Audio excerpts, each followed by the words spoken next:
asalaamaaleykum mbokki téléspectateur RTV ñu ngi ñëwaat seen émission ñu am ki nga xamante ni suñu gan la koo xam kenn du ko présenté fii Sénégal kenn xamul koo xamante ni kenn du ko présenté fii si Parcelles muy Boubacar Arfan ñu ko gën ko xam ci Boubou Mané gis ko si beneen façon boo xamante ni ci leneen li nga xamante tey daanaka waa Sénégal la ñuy wax kenn foogee ko woon tey moom ci wàllu sport ku xam Boubou Mané xam lépp bëri ci wàllu sport dañ leen di bàyyi rek Bouba ko su Bouba la ñuy wax sax nga def sa présentation wax ak téléspectateur. waaw mais waa RTV maa ngi leen di nuyu di leen di gërëm di leen di sant ci mbetteel bi aussi parce que vraiment bon xalaatuma woon ne voilà di ngeen jékki-jékki in extremis nii waaw ne juux sama kër muy contenté et puis di leen di dalal ne leen dal leen ak jàmm. tey dañuy dugg si suñ première question di waxtaan ñu war a waxtaan ci football balaa ñuy waxtaan ci football ki ñuy waxtaan Sénégal war nañ ko xam waa Parcelles war nañ ko xam d'abord kan mooy Boubou Mané. waaw Boubacar Arfan Mané bon je pense que tey su ñuy wax Parcelles mën naa revendiquer sama paternité wu Parcelles man doon nekk je suis le premier des Parcellois. le premier des Parcelles fan nga ko teg si ban fan. parce que damay dégg 200% Parcelles 100% Parcelles mais man dañuy wax ne le premier des Parcellois fi ma ko teg mooy année yi ma fi def. parce que moi j'étais là depuis vers les années 71.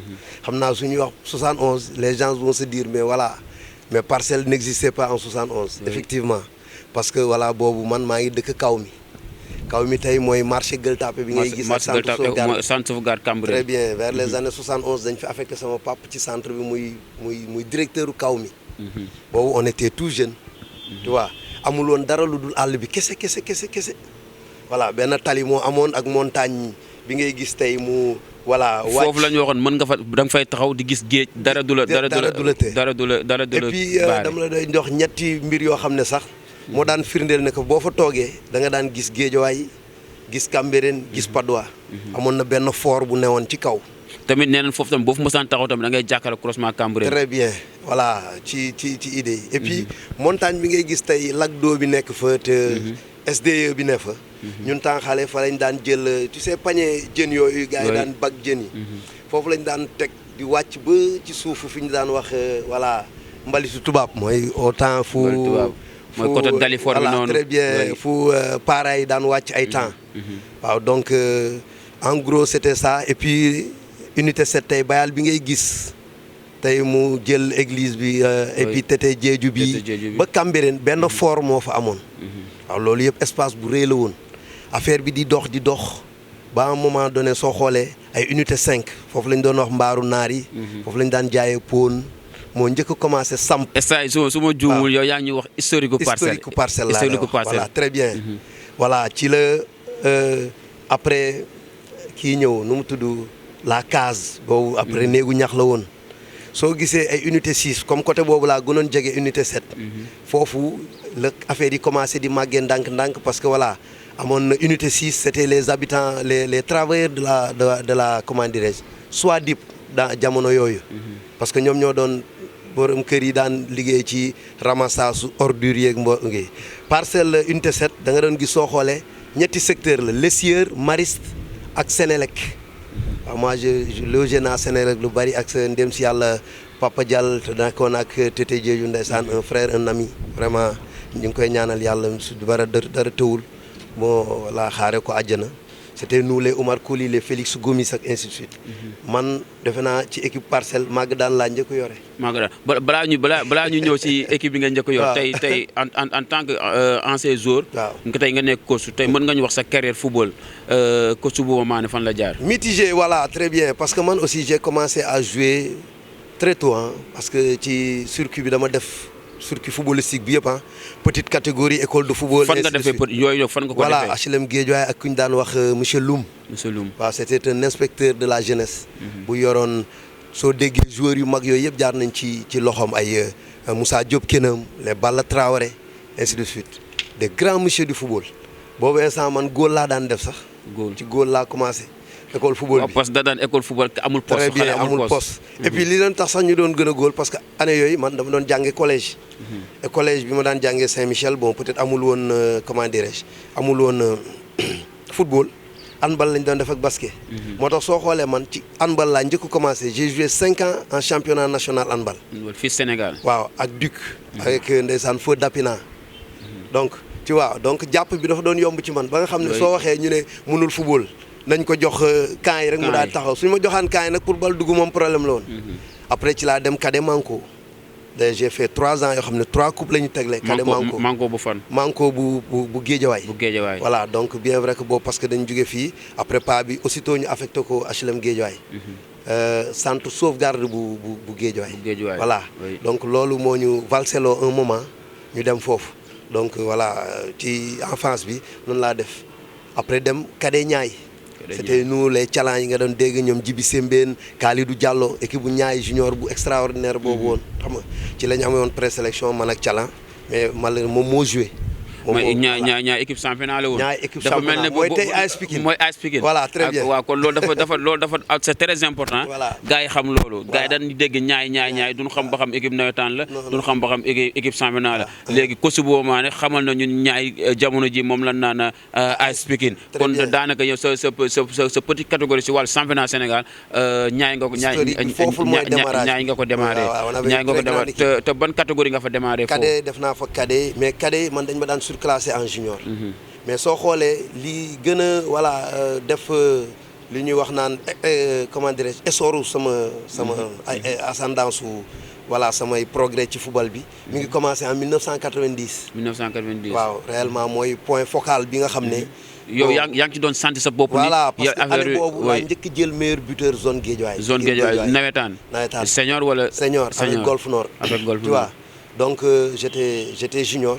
ci la ma waa Sonacos recruté. kon Golf Nord nga njëkk jee senior. senior voilà nga njëkk jee senior. fan nga joué cadet nawetaan. cadet nawetaan mooy manko. manko nga joué nawetaan. bien vrai que déggoo laa dëkkoon. dama daan dajeeg déggoo alors éliminer leen. loolu yàgg na si footballu jeune. tey manko.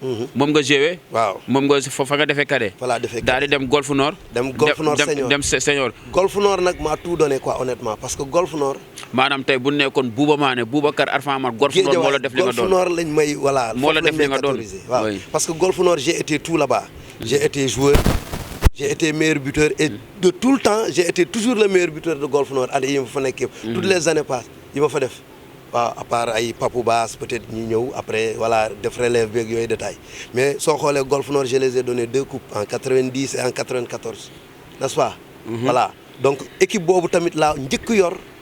comme entraîneur en 1993 du ma ñëwagum sa entraîneur maanaam tey ba nga nekkee Golf Nord comme étant joueur.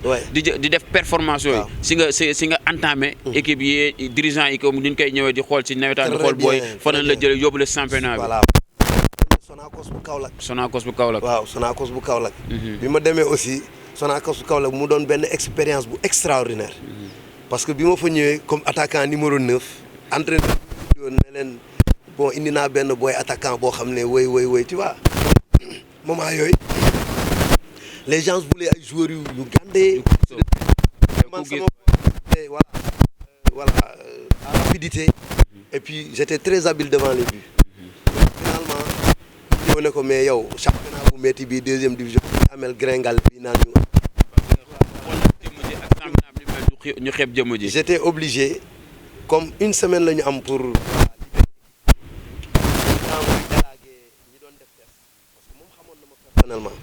ne ma nañu xaar parce que on faisait le vendredi dernier réglage yi bon ma dem di entraîner benn équipe bu ñuy wax Salin les Salins foofu à Kaolack ñoom aussi qualité yi ñu gisoon ci man commencé di wax ci dëkk bi yu am nañu un gosse terrible équipe bi commencé daw si dëkk bi et pourtant ñooñu nag ñoo daan rival yi ñoom ñaar parce que Mbossé était en première division jamono yooyu donc ba jeudi bi les gens gisuñu ma parce que il fallait me reposer pour préparer le match de vendredi parce que loolu moom fi indi woon. yow daal bëggoon nga si saa si nga wane sa bopp pour ñi nga xamante ne ñoo fi indi woon te xaw la xeeb. xam ni carrément. voilà yaa ngi posé bi ñu ñëwee nag gars yi def ñaari équipe tous les ressortissants joueurs de ñun nga xam ne woon ci horizon. si Dakar y avait man y avait Babacar Mamour Ba ku ñu daan wax Babs moo doon suñu capitaine ni ko doon y avait David un gardien excellent ñu ko doon wax Ikra y avait Mbaye Guèye arrière gauche bu manko boobu daan joué Jeanne d'Arc ak Sotrac parce que après def nañ Sotrac ensemble. ak Ahmed Dieye. voilà ak François Diène Thiaw bu ñu jëlee woon comment dirais-je HLM Guédiawaye déggoo un très grand milieu de terrain très élégant. Il y avait aussi xam dëgg numéro 10 excellent parce que loolu amatu fi léegi stoppeur et Issa Bass Soumaré de R100 dem si yàlla Cote ndeysaan bi nga xam ne moo doon joué Ceddo un très grand attaquant de Guédiawaye te yàlla moom ko fan yi yàlla na ko suñu borom teeru te teral ko ci barke Mohamed ñooñu ñëpp bon dañ doon def benn bloc d'équipe boo xam ne voilà ñun la ñu jëlee woon foofu plus ñu jëlee woon Tamba ainsi de suite donc loolu moo constitué woon équipe bi bon bi ñu joué en première bi lañ ma échauffé loo dugal ma ko waaw yàlla mi dara tëwul samay envolé boobu Sotrac c'était année 92 parce que 92 boobu j'ai joué la finale de la coupe du Sénégal junior. fii kon yow. wax ak Bouba kon coach Bouba man mës na jël finale coupe du Sénégal. waaw j'ai joué la finale de la coupe du Sénégal junior. si avec voilà. loolu palmarès la ñëpp ko bépp jeune joueur bëgg na jël coupe du Sénégal. c'était en junior finale encore voilà très bien. contre la Jeanne d'Arc de Tony Silva moo doon góol les René et ainsi de suite voilà ñooñu la woon génération boobu donc on avait perdu par 1 but à 0 je pense que c'était Dan Mbacké moo dugaloon butu Jabou d'un centre puis de la tête bon voilà il y avait de très bons joueurs ñun la woon les Tom Diaw les Villiers à l'arrêt de Yaraax waa Kasanko yooyu. tey sa carrière football coach bu mag sa carrière football ban équipe nga joué sentir ko te ban équipe nga amee pression. non parce que mon temps c'était en petite catégorie Niayes voilà mais bon j'ai pas eu la chance de jouer présélection tout pour loolu donc man sama taille bi j'étais petit mais très rapide mais très intelligent aussi bon j'avais pas de chance trop aussi voilà il fallait le dire parce que en ce moment il y avait de très bons joueurs très bons joueurs pour citer les Animal les voilà pas mal de joueurs yoo xam ne bon vraiment ils ont marqué leur époque quoi ci affaire boobu. tey bu ñuy xool ban équipe nga joué te équipe boobu ba tey da la marqué nga koy yëg sa xol. mais c'est la Sotrac parce que pratiquement moom laa ëpp lu ma def d'ailleurs actuellement bon on a un groupe qui est là un groupe des anciens de la Sotrac buy fonctionner ba léegi donc Mamadou Diallo est le président voilà il y a les Moussa Camara international Moussa Diop les Mbaye Guèye les voilà Demba Kodou Gueye qui habite Seydou Ndiaye comment dirais-je Doudou Diouf mais il y avait de très grands messieurs du football. tey bu ñuy wax Sotrac daal nga sant ne yëpp club boo xamante ne nekk nga fi te marqué na la si sa carrière. Sotrac Niayes bi ma débuté ak Sotrac moom vraiment c'est des équipes que j'ai pas oublié bien vrai que j'ai fait la Jeanne d'Arc après une année mooy moment bi nga xam ne moo doon barrage bi parce que métti woon na trop. doo Omar Seck di ñëw. presque dañ doon wàcc ji avec ndeysaan Foy Youssou Touré un grand entraîneur vraiment que vraiment ñuy saluer sa mémoire aussi vraiment Youssou Touré qui m'a beaucoup marqué beaucoup marqué un très grand monsieur du football voilà vraiment moo fa nekkoon c'était nous les Malick Diop Baytir Samb Issam Akel Waly Ndiaye on a su maintenir la JA en première division sinon wàccoon na ba pare. tey bu ñuy wax joueurs yi nga fiy lim yaakaar naa ay ndaanaan lañ. te joueurs yi nga fiy lim yëpp marqué nañ seen époque.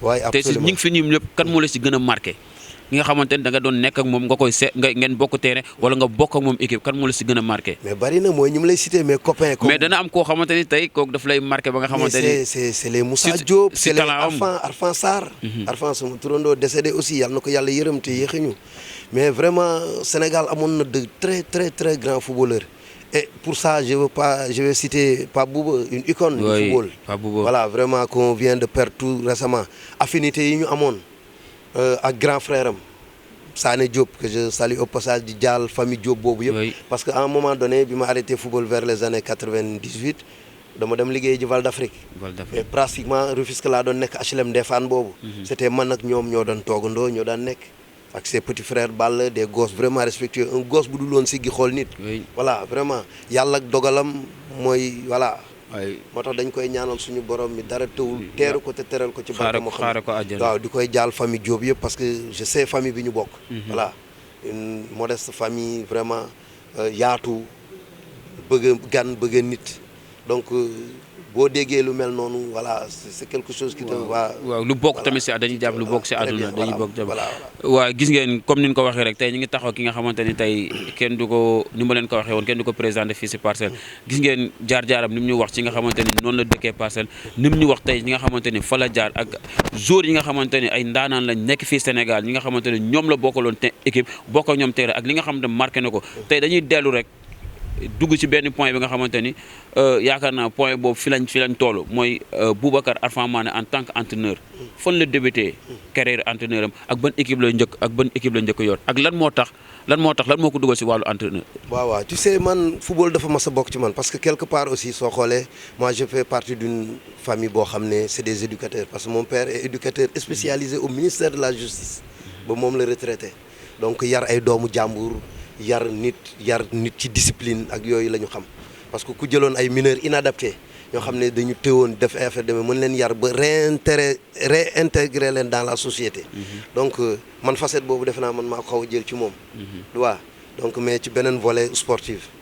donc man dama mas a doon un leader parmi mes copains mon groupe. bañkat mën na ne bañkat nga toujours dama doon am lu ma daan bañ quoi parce que suma éducation ak suma famille. moo la permettre ñu moon may def voilà yenn détails yooyu. bien vrai que bon dugg naa fu ne def naa jaaru gune bu ne. mais voilà am na yoo xam ne jommoon naa ko quoi parce que mënu ma woon di def yenn yi di ñëwaat jàkkaarloog sama kër wala ñu ne ñëw ñu naan ma doomu. parce que da nga doon xool sa image su papa nga doon moo doon reflété ba nga xamante ne doo mën a def yenn loolu nag moo ma topp moo tax boobu ba léegi boo xoolee. voilà Bouba c'est un gars très ouvert sociable. tu vois yiiteem yëpp mooy nu mu mettre nit ñi à l'aise quoi. voilà suy xañ boppam sax. voilà toujours na nekk ci loo xam ne voilà toujours au service des gens. Bouba en tant qu'entraîneur ban équipe nga débuté comme entraîneur. voilà mooy li ma lay wax man étant joueur j'étais entraîneur de football. parce que sooy xool ñenn ñi man maa ngi commencé jël cours de coaching déjà lorsque j'étais junior à la Sonacos en 1990. ñu amoon fa benn formateur bu mag bu ñu doon wax Adama Diouf. kon léegi kenn dootu ko naatable ci àdduna. parce que pratiquement moom ak ay tey Moussa Ndiaye ay yi ngay dégg ñoom maa Yacine Ma ñoo formé pratiquement tous les entraîneurs yi ngay gis fii au Sénégal. ci moom laa njëkk commencé di jël ay cours parce que foofu mënu ma woon def leneen football bi parce que ay diplôme mécanique laa amoon parce que CNQP laa génnee bu may ñëw fële. centre national de qualification professionnelle loolu beneen phase la. voilà beneen phase beneen phase boobu beneen visage la boo xam beneen visage la boo xam tey gis nañ la fii nii nga xamante ne yaa ngi def plantation yi nii tey si suñ débat yaa ngi ñuy wax beneen facette boo xamante ne kenn xamul ba pare ci volet sport bi surtout. je suis un touche à tout yow mën na ni daal coach Bouba Mané daal polyvalent man waaw je suis comme ça mais bon am na yeneen facette peut-être dinañ ko discuter pour l'instant. mais ni ma lay expliquer li ma dugal ci loolu. En 93 déjà j'ai parce que boo daan jouer plus de 5 matchs. amatuloo droit jouer championnat. jouer nawetaan du moins. jouer nawetaan waaw loolu amoon na fi. très bien moo tax 5 matchs. Ligue 1 dootoo jouer. voilà moo tax yu ci bari dama daan jouer plus de 5 matchs. donc mënatuma woon jouer nawetaan. donc léegi maanaam boo fexee ba jouer 5 matchs boo ñëwee sa expérience ngay apporter. voilà très bien club nawetaan yi nga xamante ne tey ñoo aussi boobu Sénégal du ay voilà. nekkul n'importe qui ñooy jouer championnat mais match yi oui te da nga daan boole ku ci mel ne man.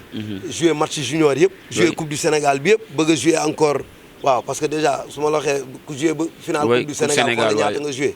boole ci di jouer ci équipe première bi à chaque fois. donc da nga doon totaliser mine de rien 25 matchs 30 matchs. voilà donc loolu boo jugee après moo tax bi ma ñëwee Golf Nord les gens avaient tellement confiance en moi ils m'ont confié cette équipe année boobu en 93 n'est-ce pas. bon ñu dem ci ba play-off. n'est-ce pas ci laa commencé j'ai pris goût voilà au truc 94 aussi noonu la ci la ñu njëkk jël coupe bi.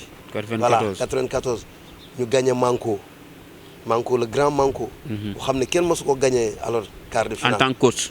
en tant que joueur et coach. parce que maa ngi woon ci terrain parce que finale bi joué naa. voilà y avait les Habib Mbaye les Dabo tey bi ne woon USPA comme libéraux et puis pas mal de grands joueurs ay Adama Diop yu Port. n'est-ce pas boobu Socé Fall ndem si yàlla bi nga doon dégg Port moo doon seen entraîneur. donc il y avait de très grands monsieur du football ñu gagné leen à l'usure à la 91e minute pratiquement. le but bi dugg. tey mën na ni coach Bouba Mané ban année la njëkk am premier diplôme si wàllu entraîneur. bon man sama premier diplôme maa ngi ko am ay 2000 je pense 2000 entre 2000 2001. te li tax sax parce que dama amoon ndeysaan benn président oh là là Santos paix à son âme aussi moom it yàlla jël na ko et puis je l'avais su tardivement ndeysaan. koo xam ne il faisait tout pour moi Golf Nord parce que Golf Nord man daawuñu ma ay jox xaalis u fay. mais su mooy problème masuma am problème quoi man fàttaliku ma fu ma amee problème Golf Nord. parce que j'avais tout xam nga tout. manqué woo dara daal. non tout bien vrai que am na ay dirigeants yoo xam ne su derby bi amoon contre ay déggoog yooyu détail dañ doon wax ne dañ may jëlee HLM ndeysaan wele il vit en France maintenant tàggul ma sama yaay pour dëkkal ma seen kër yi. oui mais daf may sonal sax après parce que lu tax su ma bëggee génn dem copain mu ne déedéet sa yaay nee na. doo dem quoi finalement j'en avais marre quoi. daanaka prisonnier nga su ma waxee tuuti sax ñu ne ma loo soxla dem brioche dorée dem kii gâteau bi wala yooyu détail. dan la yàq dan la pas mon problème man sama problème c'était benn boy la bu toll ci voilà explosé nekk ci nawetaan bi bul faale bon na régler yenn détail waaw mais moo doon régler match yi quoi. waaw des fois jabar ji ne ma ah kon yaay Bouba Mané mu ne waaw mu dee ma ne ko lu tax mu ne damay jékki-jékki sama jëkkër guddi rek mu yóoxi ne hé Bouba Mané ma ne ko boobu aj naa bal parce que dama daan raté des fois ba supporters yi dañuy génn stade bi ñibbi waaw mais léeg-léeg ñu dem ba ci bunt bi dégg ñu door a xam ne réglé na ko waaw parce que dama daan gàddu équipe bi à moi seul di régler problème ça moom géejuwaay bu la neexee nga dugg fu ne loolu moom kenn du ko jeex sax parce que ku ni koo dégg ñu am bu moment ñu ni attaquant boo xamante ni bu la xasee woon ginnaaw c'était fini koo dégg mu koy wax tey ñu am koo xam ne tey yaa ngi nii football nga championnat Sénégal football nga nawetaan tey yor nga équipe nawetaan tey yaa ngi ci équipe championnat yenn équipe championnat fii ci Sénégal nga njëkk yor comme entraîneur. voilà mooy li ma la wax bi ma paree joué parce que après 94 boobu à la GIA n'est-ce pas bi ñu jëlee coupe bi dama waroon dem compagnie la GIA ne voulait pas me libérer. Finalement j'ai fait une année blanche lu ma regretté nag parce que loolu mel na lu ma xaw a defal xaw a dugal ci sa carrière voilà mais terewul j'ai rebondi l'année suivante parce que après ci laa dem douane mooy année 97 boobu j'avais les Omar Koli mooy copain bi ma dëkkaloon unité 7 joué Corée ak fu ne bi ñu ñëwee mu ne ma mais boy nous on fait des tests depuis une semaine yaa ngi toog ci koñ bi mais doo ñëw dem ñu entraîner ainsi de suite comme ça on sait jamais noonu ci la ñu ànd man moom y avait Mamas Dabo Amad Diallo je pense ñu daal di dem bi ñu ñëwee les gens me disent que oui non arrêté nañu parce que 3 jours moo des on était le mercredi jeudi vendredi l'équipe devait se partir à Thiès Seneps Thiès pour préparation hivernale ma ne bon comme ñëw nañu ba fii bon c'était ma commencé tekki sama dàll comme ku ci ne pour ñibbi juste y avait ñaa de la fédération qui fait les licences là ñaa moo doon secrétaire général u kii juste ne ma mais tiens Arfan qu'est-ce que tu fais ici ma ne ko waaw dama ñëwoon ci test yi mais on m'a dit que bon voilà affaire yi arrêté na après bon ma gis ko mu dem ba ci dirigeant yi benn instant après ma dégg ñu woo ma Arfan ñu ne nga équipé wu après ci laa équipé wu ñu ne ma demal échauffé wu ma échauffé wu comme tout joueur bon y avait benn ñàkk sax je pense que voilà Kingsley Iwu parce que mujj nañ koo récupérer ci kii bi waaw ñu ne ma demal comme attaquant de pointe le jeu ma ne attaquant de pointe gars yi indi ma waaw 15 minutes laa fa def ñu génnewaat ma ne ma demal ci groupe bële. yóbbu la si. waaw j'ai fait 2 passes décisives waaw dugal ñu ne ma demal ci groupe bële bon pas équipe A bi pour l'instant parce que groupe bi lañ ma wax. si groupe bi waaw ci laa dem groupe bi après bon bi ñu paree ñu defaat beneen match. entre ñooñu quoi. 2 groupes boobu. voilà j'étais encore très brillant parce que dugalaat naa fa but. oui ensuite ci lañ ma boole ci jeudi bi na nga ñëwaat je suis revenu le jeudi le vendredi après ñu ne ñu samedi takk leen seen bagage noonu la ñuy demee noonu laa duggee ci équipe douane bi ñu nga duggee ci équipe douane noonu laa duggee ci équipe douane bi après ñu dem préparation hivernale année boobu la ñu def doublé coupe championnat. oui on a pris le championnat. et on a été détenteur de la coupe du Sénégal avec la douane avec man ñoom Aba Talib les Omar Koli Amadou Fall voilà classe boobu quoi sous l'ère Séga Diouf. Karim Séga waaw ensuite la ñu dem préparation coupe d'Afrique bi stade de l'amitié waroon dem Constantine Algérie ak yooyu après bon j'ai reçu benn note de service bu ma wax ne ma war naa mën a dem liggéey ji. moo tax voilà moment boobu nag nga arrêté voilà il fallait choisir comme j'avais des diplômes en mécanique comme ni mu la wax donc ci laa dem joobi. dem joobi. foo loolu nag moo arrêté sama carrière football. après nag bon je me suis reconverti ci entraîneur de football. ci laa dem yore junior Cambérène. mooy junior bi ñoom Meuf nekkoon. ñoom les Zal Aydara. ñoom Salam. les Lahat. kii Ndoy. ah mais il y avait de très grands joueurs. fii waaw Cambérène moom ku ko wax xam ni ay talent ñoom Bébéto ñoom talent yàgg naa génn équipe boobu soo xoolee graine boobu je pense moom moo yéegal Cambérène après parce que c'était tout de suite logique quoi voilà. Oui. parce que dafa am formation bi nga xamante ne moom moo fa nekkoon. formation ensuite laa dem ak ñoom ba en senior bu ñu koy yor man ak Djigo. Mamadou Djigo mon copain. ne jaar na USPA def fi de très bonnes choses. ah voilà donc ci lañ yor équipe bi. après en 2004 laa jugee Cambérène pour dem Dakar FC Dakar Football Club. Dakar Football Club avec voilà le président El Hadj Cissé le banquier là de Worldwide. Oui. sous la houlette de Thiendella parce que voilà c'est lui qui m'a mis en rapport avec lui. Voilà j'ai fait avec ñoom de 2004 jusqu'à pratiquement 2011 comme ça où voilà j'ai fait ak ñoom pratiquement 3 tournois montés. demul mais l'expérience était là. Voilà. c'est expérience boobu la ñuy wax maanaam sa expérience ak sa vécu tey kay moo la mayoon tey ba waa ñaari tali. contacté woon la. kon yaakaar naa comme coach adjoint. waaw. ñaari tali nan lañ def ba gis koo xamante ni tey gis nañ ñi nga xamante ni tey ñoo ko ëppoon tour seen liggéey sore ñu jël bu man recruter comme coach adjoint. ok lan lañ gisoon si coach boobu. xam nga ñu ci bari sax dañuy defe ne parce que quand on parle de ñaari tali les gens voient la vitrine de Lamine Dieng. alors que Lamine Dieng c'est après. daanaka man mën naa ne Lamine Dieng daf ma fekk ñaari tali. daf la fekk ñaari tali. waaw parce que dama demoon en stage de premier degré cumulé à la licence dont j'étais major de la promotion. Oui, major de la promotion. Voilà, donc y avait Père Laye Diaw foofu ndeysaan dem si yàlla Père. yàlla na ko yàlla yërëm. amiin amiin parce que vraiment football bi daal moo tax gis nga nit ku ci ne. boo ciy def ci li nga ci war a def. jox ko ak ci li nga ci war a jox quoi. voilà am ci mën ci am way bu rafet. parce que voilà c'est vécu nit ñu mel noonu. nga xam ne ils ont tout donné au football. tey les gens ne parlent même pas d'eux. alors c'est amer. c'est vraiment aberrant te ku ci ne war nga bàyyi bis yu mel noonu quoi.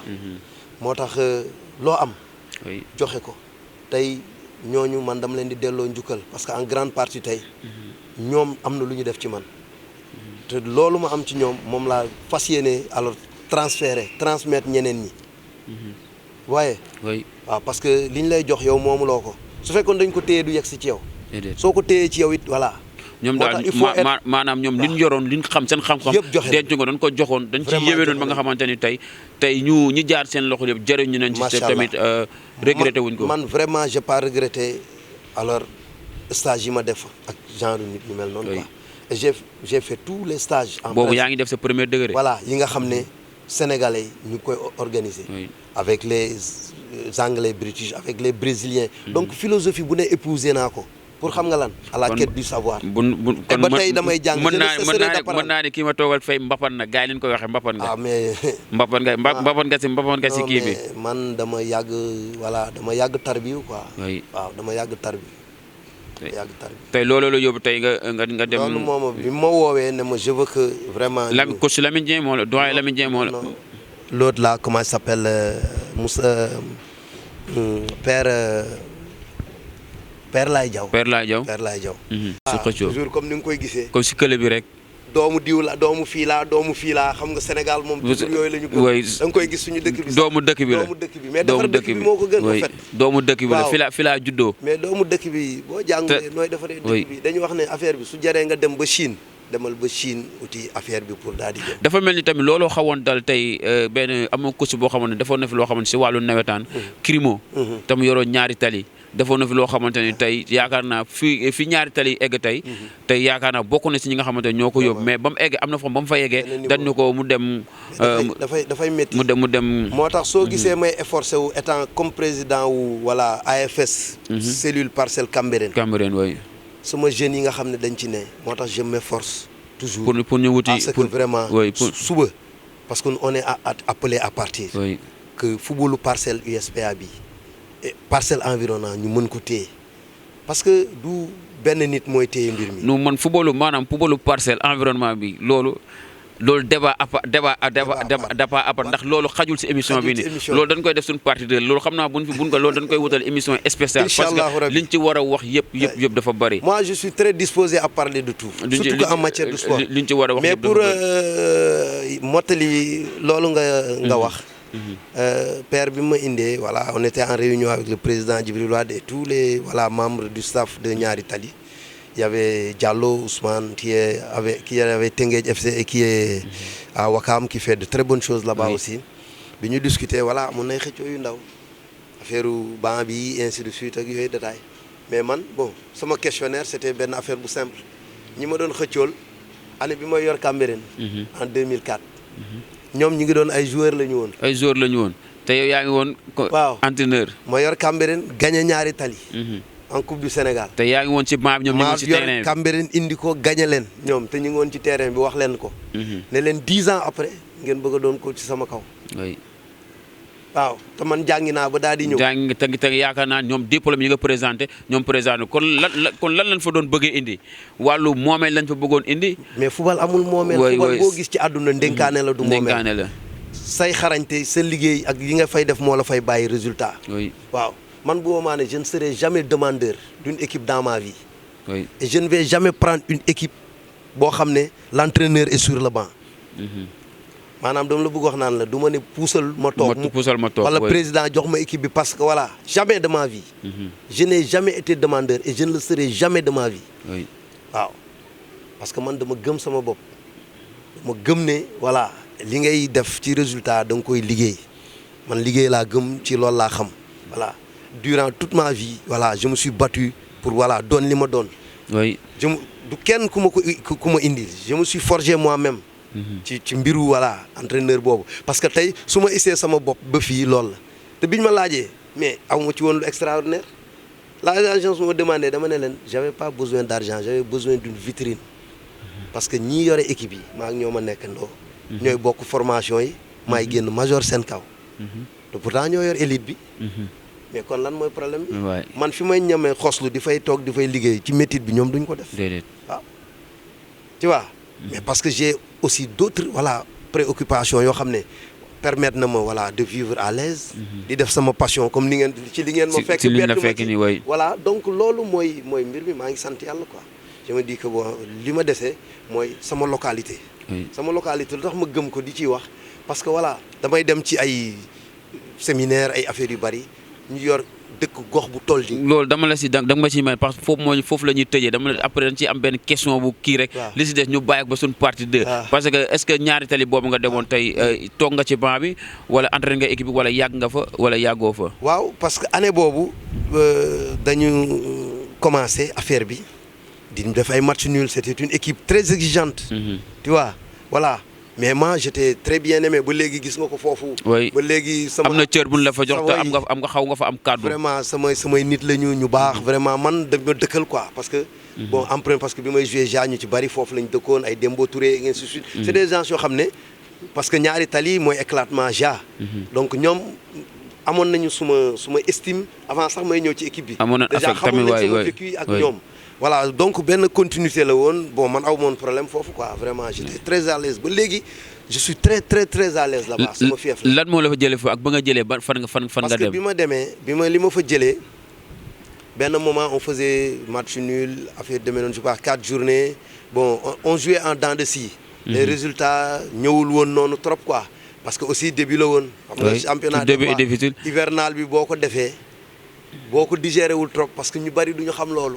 pour que joueurs yi teel a commencé jàpp rythme da doon métti. mais bon voilà c'était une équipe exigeante pa bi benn moment man dama ko fa bàyyi. mais pour dem defi sama deuxième degré. cumulé à la licence B. CAF bi quoi. bi ma demee bi ma retourné voilà. nga ñëw avec succès parce que je suis sorti quatrième. oui. waaw devant mon ami et frère Mamadou Thiam major. qui est à Rufisque. Djibi Fall deuxième je pense qui est à Teungueth. Badou Ndiaye de Stade de Mbour. qui était troisième de l'USPA quatrième. waaw quatrième voilà donc foofu laa mën a yem ci classement bi bon y avait pas mal de gens les DAF les voilà ñoom ñëpp ñu ngi woon ci Ousseynou Sène nos amis ainsi de suite. bon voilà donc loolu moo doon mbir mi je suis revenu bon liggéey bi ci lañ commencé Ñaari Tali nag ci lañ commencé di gën a xam waa kii kan la. imprégné bi ci affaire ba nga jugee Ñaari Tali fan nga dem. voilà moment boobu nag paa bi après démissionné en cours de partie.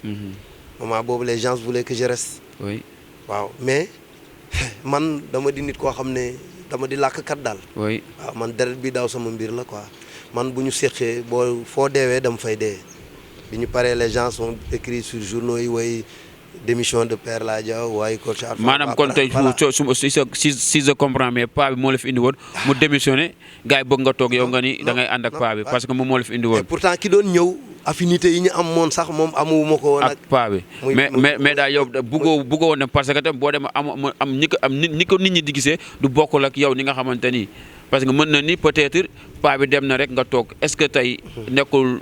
comme ni ko gars yi defee da ngaa pousse pas pour toog. justement moo tax ma lay expliquer ne la man sax li nit ñi di xalaat c'est pas mon problème. Oui. Parce que voilà nit ñi moom ku ci ne sa xelu bopp quoi.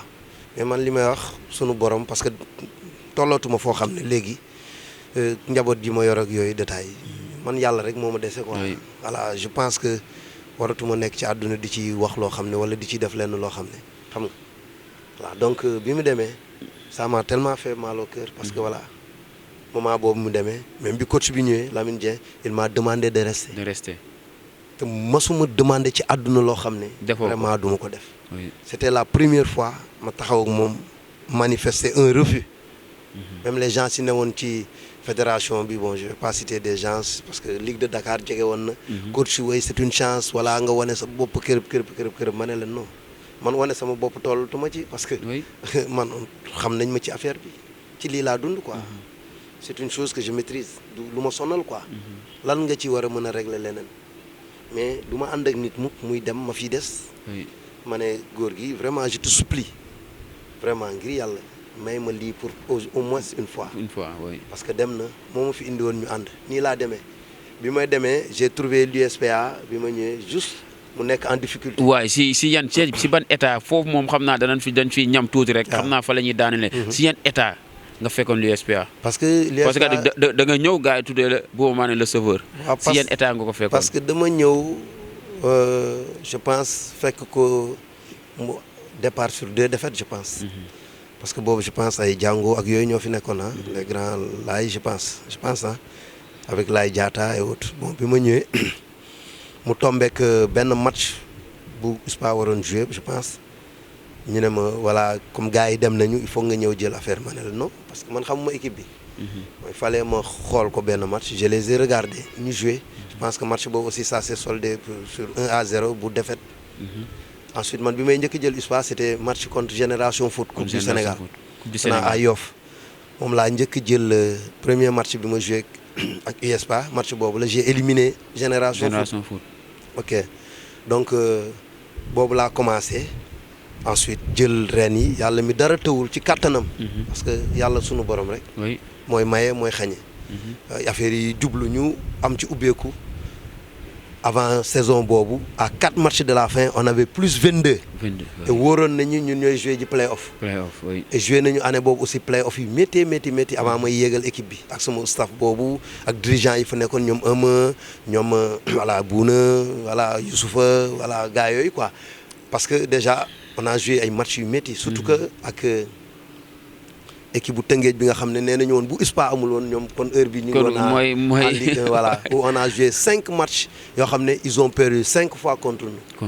moo doon je pense kii de Rufisque boobu la voilà. tey xam naa bu USPA bi moom lu ñu wax ci équipe USPA loolu dañ koy def mooy suñ partie 2 ak yow. tey mënuñu jeexal suñ émission. te duñ wax tey en tant que coach.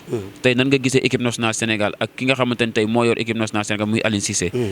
parce que dañuy gis tamit mi ngi def ay victoire. ay équipe baa ngi am ba tey gars yi ngi continuer di critiquer. tey yow boo ñu doon wax ci équipe nationale Sénégal ak le coach Aliou Cissé lan nga ñuy wax. mais xam nga équipe bi mënoo def lu dul féliciter ko parce que déjà une équipe qui se qualifie avant la lettre. mais tu peux pas que les féliciter. donc ba pare moom pendant depuis 2002.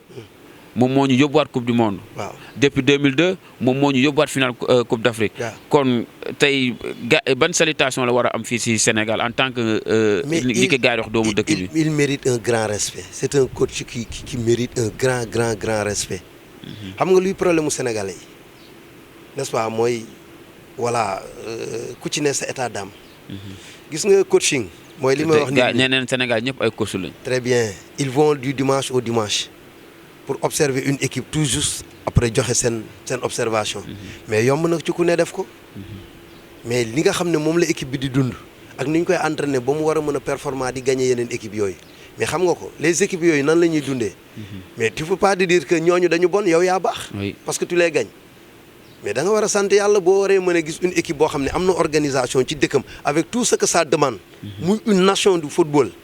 nga war a ñëw yow war a mën a emboîter le pas sur lui ba war a am ndam ci moom. mais kooku c'est pas fortuit.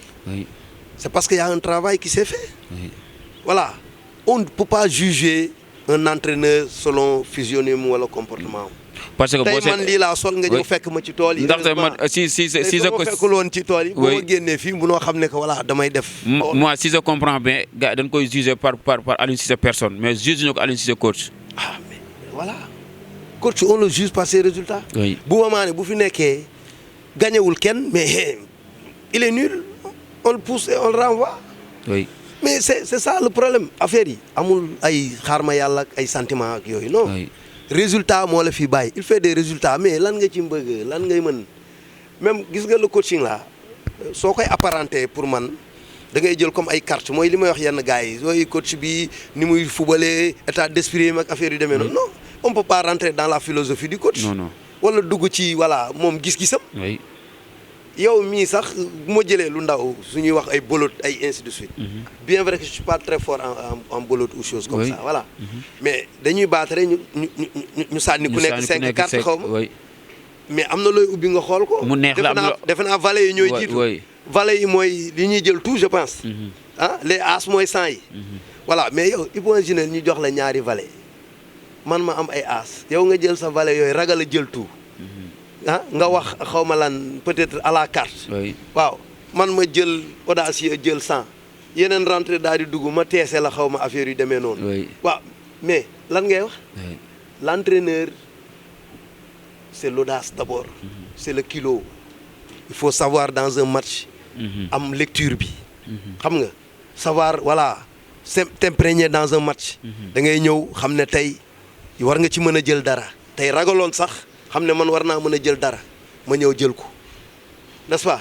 voilà des fois nga ñëw xam ne tey dara du baax nga négocier ko ba génn ci dem ñibbi. kon daal kon bu ñuy wax daal kon Aliou Cissé mi ngi def liggéey bi. mais justement lenn li ci problème bi mooy les gens peut-être li ñuy xalaat mooy le contournement de voilà de toujours naar yi ni ñuy jouer. quand ils nous amènent un pressing haut comment il faut faire pour le contourner. ainsi de suite ak yooyu problème je pense que. loolu moom mooy seen problème aujourd'hui. mais voilà yooyu aussi moi je pense que quelque part Sénégal dañu war a am nu mu tudd un staff élargi. comme di koy yenn équipe yi di defee parce que fii on a de très grands techniciens au Sénégal. de très grands techniciens si foofu laay jëm ba moo tax gars tey li nga noo gisee tey li gars yi wax tey mënoo yor club ba pare yor équipe nationale maanaam ay ñoom comme ñoom Youssouf Dabo yor Teungueth FC ba pare bëgg a yor U20 yi gars yi yow noo gisee ni ñu ko bëgg a xaajee ñoom ku nekk yam fi nga xamante ni. mais xam nga li ci problème la preuve chevauchement am na. oui Youssouf Dabo va en équipe nationale jouer bien vrai que c'est la priorité. mais il est sous contrat avec Teungueth FC. xëy na te waroon dem jouer kii xëy na xaw ma ban compréhension la ñuy am bu extraordinaire foofu c'est parce que voilà tous nous sommes sénégalais. la patrie avant tout. voilà mais je pense que yooyu peut-être problème la ñuy xaar mais ces entraîneurs là dañ leen waroon mettre très très très à l'aise ba nga xam ne mais les clubs là dañ koy bàyyi peut-être ñeneen ñi ainsi de suite ñeneen ñi liggéey ko. voilà donc.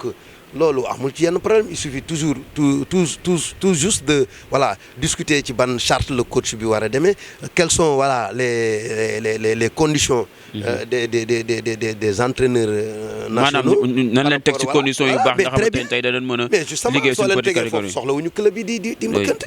ils vont travailler tranquillement en équipe nationale et puis ils auront le temps de voilà.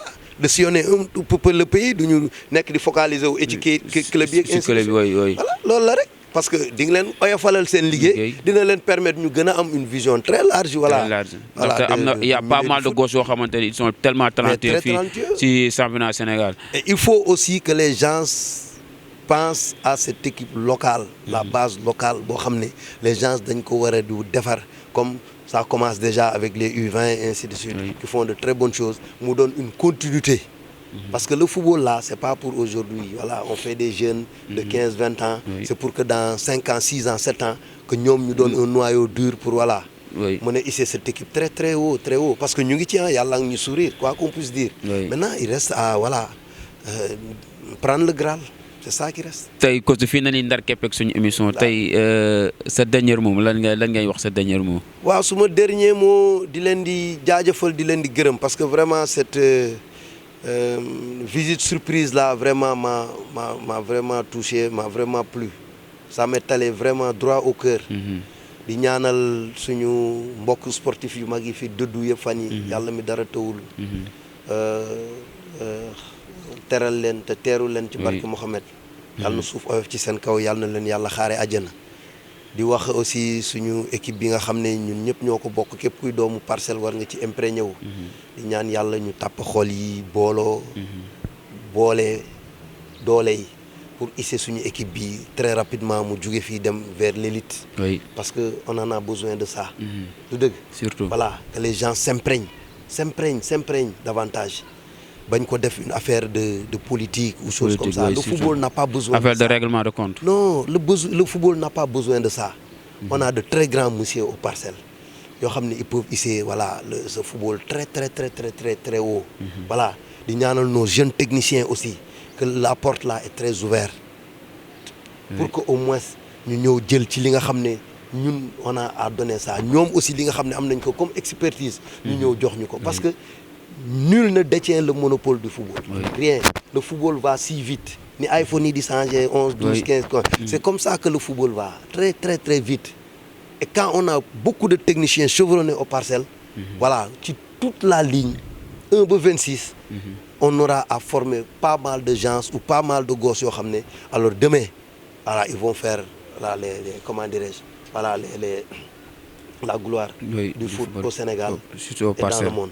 Voilà, di ñaan USPA cette année aussi yàlla fi mu ñu àggale woon avant mbas mi di ñëw waaw mu delloo ñu foofu pour le bonheur de voilà tout un chacun parce que aussi mënuma bañ a jeexal sans remercier Fadel Keita aussi parce que en grande partie si ma nekkee fii ba léegi c'est grâce à lui parce que Parcelles gars yi dañu defe ne voilà Bouba Mané a tout ici alors que Bouba Mané patrie moo ko fi bàyyi la preuve je reviens sur le cas du journaliste daaw bi may ñëw jógee jamono Fatick limogé de jamono Fatick parce que entraîneur du démissionné dañ koy dàq bien vrai que j'étais 5e là-bas ku jëloon 2e da ngay yéegal équipe bi Ligue 2 mais les conditions yi ñu doon doxee parce que man aussi dafa am loo xam ne dama koy bañ man bañkat la yoo xam ne du ma ci dem waaw je préfère abandonner milliards garder sama dignité ak sama yooyu que di jël ay voilà yenn détails yoo xam ne daf may voilà may salir mais aux Parcelles bi ma bàyyee foofu ñëw les gens m'ont demandé tu vas te suicider ma ne comment parce que ñu ne ma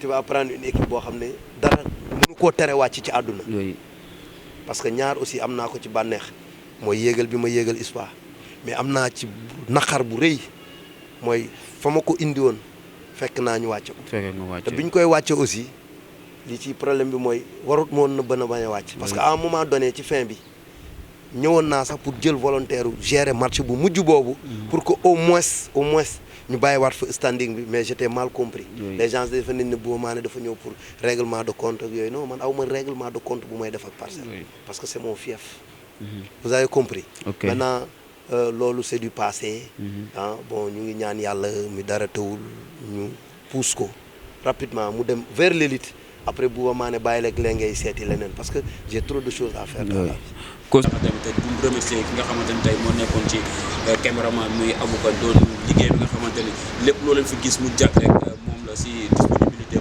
ak ci léppam mënuñu jeexal tamit du rendre hommage ki nga xamante ni mooy Pape Bouba Diop moo dëkk marqué histoire football Sénégal fii coupe du monde 2002 moom moo dugal bi nga xamante ni contre France moom moo ñu may ndam boobu noonu mooy jaale waa Sénégal di ko jaale bokku zone yëpp di ko jaale Henri Camara di ko jaale tamit fédération Sénégal mënuñu jeexal tamit jaale tamit ki nga xamante ne dafa marqué ci footballu Cameroun muy Diédhiou dafa marqué trop ci footballu Cameroun di Diédhiou décédé tam nekkoon terrain jamono ñi ngi ñaan yàlla yàlla na ko yàlla xaar àjjana yàlla ko gënal fu mu jógee seen émission Ballon Touche nag koy tëjee